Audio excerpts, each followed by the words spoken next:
mga karag-karag, welcome back to my vlog. Isang magandang umaga sa inyong lahat mula dito sa Lasak City. At ito na nga mga karag-karag, late na late talaga ako sa mga kaganapan, sa mga pa-chismis, mga pa-intrigue at mga pa-iskandal tribulasyon sa mundo ng beauty pageant. Dahil nga, isa na lang jud kawati ang muperma sa katawan ni Kuragan. Deadball na ko. So, nagpapagaling ako, ito pa rin. May sipon pa rin talaga ako mga karag-karag. Hindi talaga siya maubos-ubos. Kagabi natake na naman ako ng ubo ko. Hindi na naman ako nakatulog. Nga kuragan. Pero laban pa rin tayo para sa ekonomiya. So, eto. Napanood ko yung mga yung successful na pa-homecoming ni Michelle D. So, na-watch ko talaga yun mga karag-karag. Pindo ko lang talaga siya na vlog. Kasi nga, grabe talaga yung katawang lupa ni Kuragan. Hindi talaga kaya. Kung ma-check nyo yung YouTube channel ko, wala talaga ako masyadong update, diba? So, trinay ko talagang makahabol. Matandaan ninyo, diba?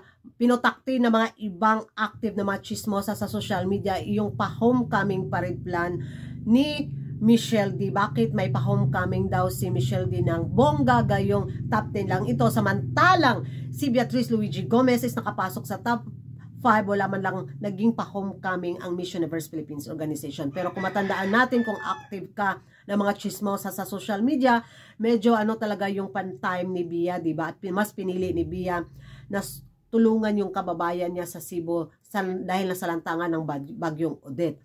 So yun yung doon binuhos ng Miss Universe Philippines Organization at ni Beatrice yung time nila. So wala talagang bonggang pa-homecoming pa rin si Beatrice Luigi Gomez noon dahil nga din sa pandemic, bawal pa yung mga pagtipon-tipon. Yun yung naiintindihan ko talaga bakit walang pa-homecoming parade si Bia. At yung mga baguhan ng mga chismosa siguro, so hindi nila alam na yun yung mga kaganapan sa panahon ni Bia.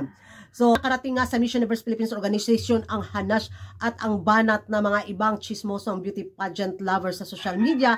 Ayun, nagbigay ng bonggang explanation si Madam V. Sa kanyang Instagram post mga karag-karag, pinaliwanag ni Madam V ang dahilan, ang rason, ang mga kaganapan kung bakit walang pa-homecoming parade si Bia. So, ayun. Sabi nga rin ng iba na bumanat din, guilty daw ang Miss Universe Philippines Organization. Bakit daw kailangan pa mag-explain ni Madam V? Bakit daw kailangan pa magpaliwanag ni Madam V? Ayun. Wala sila magawa. Yun nga. Tapos, may bumanat rin sabi nga nila, sana daw, sinama na lang daw si Bia sa pa-homecoming parade ni Michelle D. Para maka-experience daw din si Bia ng may pa-homecoming parade. Ayun. Hindi naman pwede na isama si Bia sa naging ganap ni Michelle D. Kasi moment ngayon ni Michelle D, diba? So kay Michelle D talaga. Tapos na yung kay Bia. Kahit sabihin natin mataas yung naging placement ni Bia. So tapos na kasi yung kay Bia So ibigay natin tong moment na to ni Michelle D. Kasi nag-effort naman ng bongga talaga si Michelle D. At nakita naman natin yung naging preparation at laban ni Michelle D. Kaso nga lang, na Nadia Ferreira lang talaga tayo, diba? Ginanon lang tayo sa mata ni Nadia Ferreira. Tapos ganuton si Carson. Ganon. Diba, ligwak ganon ang Philippines. So, yun ang mga karag-karag at ang hanash din ng mga ibang beauty pageant lover. Kaya daw hindi ganon kalakas yung impact ni Bia sa mundo ng beauty pageant, lalo na sa mga fans, kasi hindi daw masyadong nag-interact si Bia sa mga fans. Ay nako. At nakarating din ito kay Beatrice Luigi Gomez mga karag-karag, na kung saan nag-explain din talaga siya ng bongga kung bakit nga ba ayaw niya halubilo sa mga fans sa social media bitaw. So sabi ng iba, maldita daw talaga si Bia. So may kanya-kanya kasing ang mga beauty queen bitaw. Si Michelle D ganon yung impact niya sa mga fans. Kay Beatrice din, iba din si Beatrice. So wag na natin silang ikumpara dahil magkaiba yung ugali nila, diba?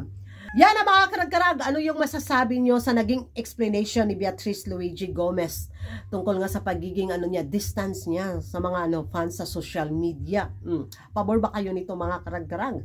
Mag-ingay tayo sa comment section, at kung hindi ka pa nakapag-subscribe sa YouTube channel ko, don't forget to like and subscribe. Kuragan Karag.